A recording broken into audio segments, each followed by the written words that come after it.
Hey everyone, happy Feast of St. Monica.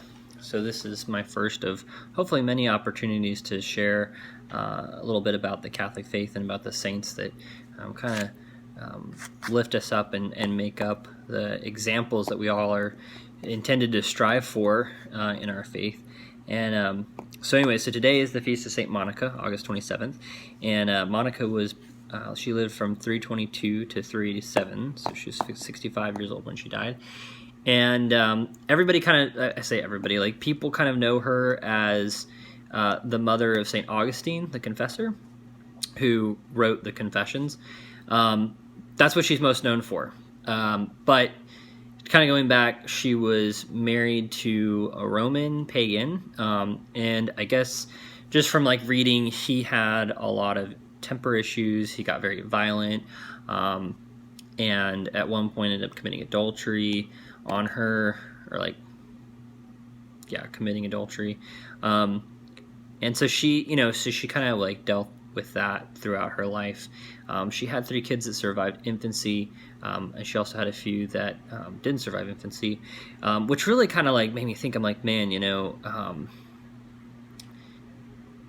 that was definitely something that people kind of had to worry about a lot more back then. Obviously, there's still, unfortunately, there's still little precious babies that don't survive infancy, but it just doesn't seem to happen as often as it used to. I mean, it seemed like people would have 6 or 7 kids and like 2 or 3 of them would make it through.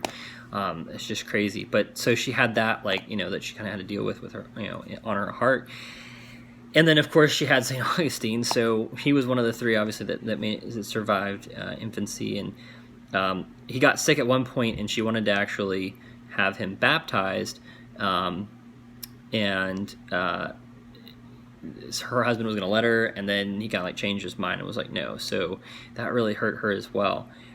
But in the end, she spent about 17 years praying for St. Augustine's conversion, because he had rejected Christianity. He had turned to one of the heresies, and was also living a life of sin. I mean, he was living out of wedlock with a girl. He had a child out of wedlock with her. He was just, not living the best life. But then, he met St. Ambrose, and he ended up converting, and he ended up becoming one of the greatest theologians of the Catholic Church. So I think it's beautiful. I posted a picture of a painting of St. Monica and St. Augustine in this Insta story. But it's just really cool to think about the love that she had for him, how she never gave up on him, how she always believed that he would turn back to Christ. And it's one of those things, like in a very small way, that's what Christ is for us. I mean, no matter what we do, no matter how many times we fall, he's waiting there with open arms. He's ready to accept us back. He wants us, and he's standing there holding his arms and come back to me.